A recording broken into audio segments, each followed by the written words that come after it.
Captain William Swenson, who recently was awarded the Congressional Medal of Honor for his actions on September 8th, 2009. On that day, a column of American and Afghan troops were making their way through a part of Afghanistan to help protect a group of government officials, a group of Afghan government officials who'd be meeting with some local village elders. The column came under ambush and was surrounded on three sides. And amongst many other things, Captain Swenson was recognized for running into live fire to rescue the wounded and pull out the dead. One of the people he rescued was a sergeant, and he and a comrade were making their way to a medevac helicopter. And what was remarkable about this day is, by sheer coincidence, one of the medevac medics happened to have a GoPro camera on his helmet and captured the whole scene on camera. It shows Captain Swenson and his comrade bringing this wounded soldier who'd received a gunshot to the neck. They put him in the helicopter, and then you see Captain Swenson bend over and give him a kiss before he turns around to rescue more. I saw this, and I thought to myself, where do people like that come from? What is that? That is some deep, deep emotion when you would want to do that. There's a love there. And I want to know, why is it that I don't have people that I work with like that? You know, in the military, they give medals to people who are willing to sacrifice themselves so that others may gain. In business, we give bonuses to people who are willing to sacrifice others so that we may gain. Right? So I asked myself, where do people like this come from? And my initial conclusion was that they're just better people. That's why they're attracted to the military. These better people are attracted to this concept of service. But that's completely wrong. What I learned is that it's the environment. And if you get the environment right, every single one of us has the capacity to do these remarkable things, and more importantly, others have that capacity too. I've had the great honor of getting to meet some of these who we would call heroes, who've put themselves and put their lives at risk to save others. And I asked them, why would you do it? Why did you do it? And they all say the same thing, because they would have done it for me. It's this deep sense of trust and cooperation. So trust and cooperation are really important here. The problem with concepts of trust and cooperation is that they are feelings, they're not instructions. I can't simply say to you, trust me, and you will. I can't simply instruct two people to cooperate, and they will. It's not how it works, it's a feeling. So where does that feeling come from? If you go back 50,000 years to the Paleolithic era, to the early days of Homo sapien, what we find is that the world was filled with danger. All of these forces working very, very hard to kill us. Nothing personal. Whether it was the weather, lack of resources, maybe a saber-toothed tiger, all of these things working to reduce our lifespan. And so we evolved into social animals, where we lived together and worked together in what I call a circle of safety, inside the tribe, where we felt like we belonged. And when we felt safe amongst our own, the natural reaction was trust and cooperation. There are inherent benefits to this. It means I can fall asleep at night and trust that someone from within my tribe will watch for danger. If we don't trust each other, if I don't trust you, that means you won't watch for danger. Bad system of survival. The modern day is exactly the same thing. The world is filled with danger, things that are trying to frustrate our lives or reduce our success, reduce our opportunity for success. It could be the ups and downs of an economy, the uncertainty of the stock market. It could be a new technology that renders your business model obsolete overnight. Or it could be your competition that is sometimes trying to kill you, it's sometimes trying to put you out of business, but at the very minimum is working hard to frustrate your growth and steal your business from you. We have no control over these forces. These are a constant and they're not going away. The only variable are the conditions inside the organization. And that's where leadership matters, because it's the leader that sets the tone. When a leader makes the choice to put the safety and lives of the people inside the organization first, to sacrifice their comforts and sacrifice the tangible results so that the people remain and feel safe and feel like they belong, remarkable things happen. I was flying on a trip, and I was witness to an incident where a passenger attempted to board before their number was called. And I watched the gate agent treat this man like he had broken the law, like a criminal. He was yelled at for attempting to board one group too soon. So I said something. I said, why do you have to treat us like cattle? Why can't you treat us like human beings? And this is exactly what she said to me.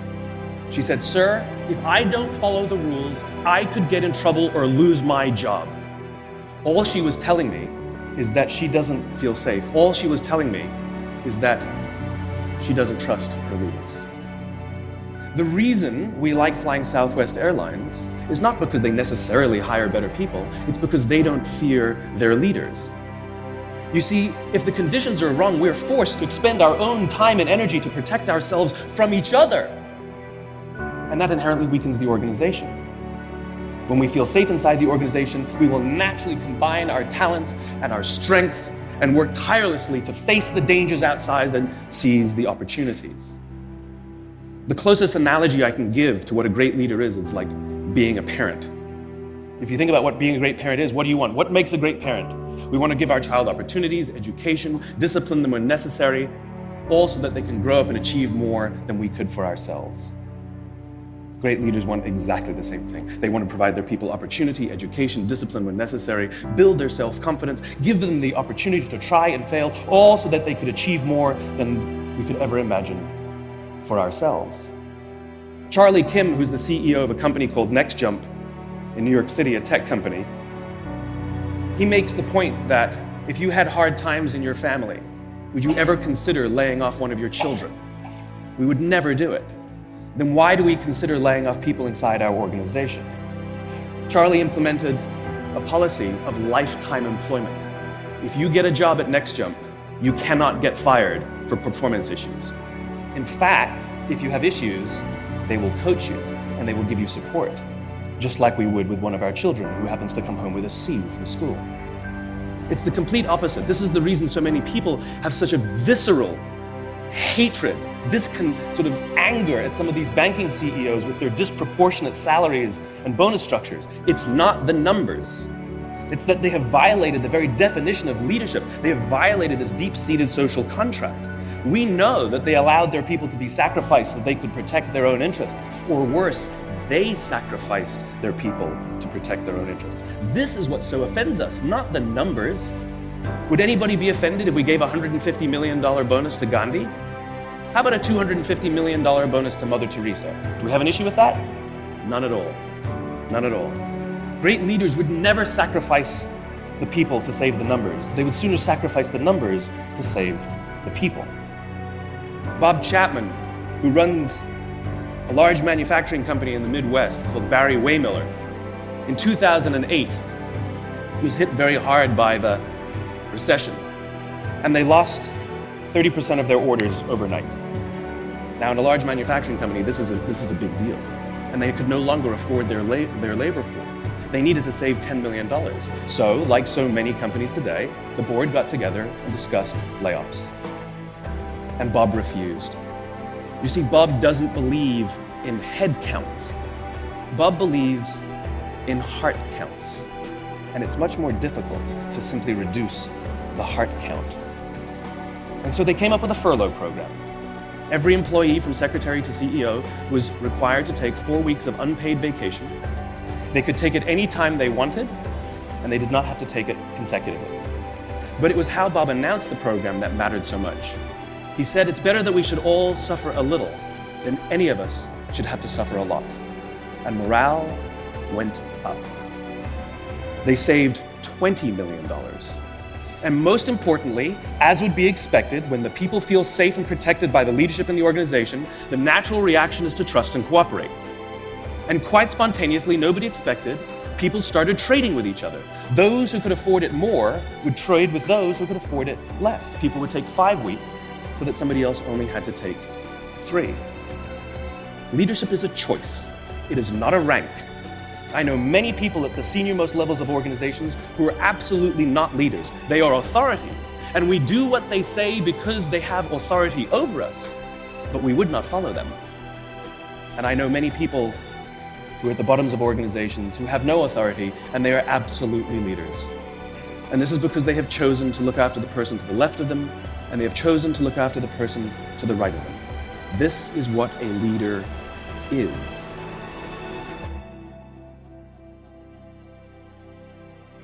I heard a story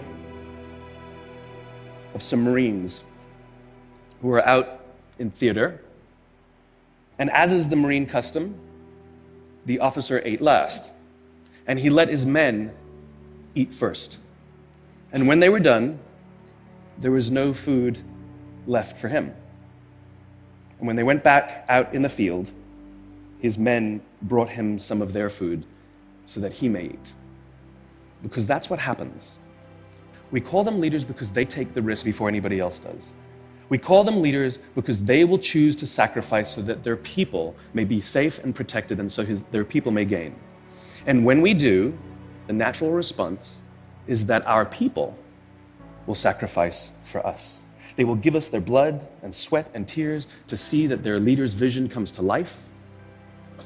And when we ask them, why would you do that? Why would you give your blood and sweat and tears for that person? They all say the same thing. Because they would have done it for me. And isn't that the organization we would all like to work in? Thank you very much. Thank you. Thank you.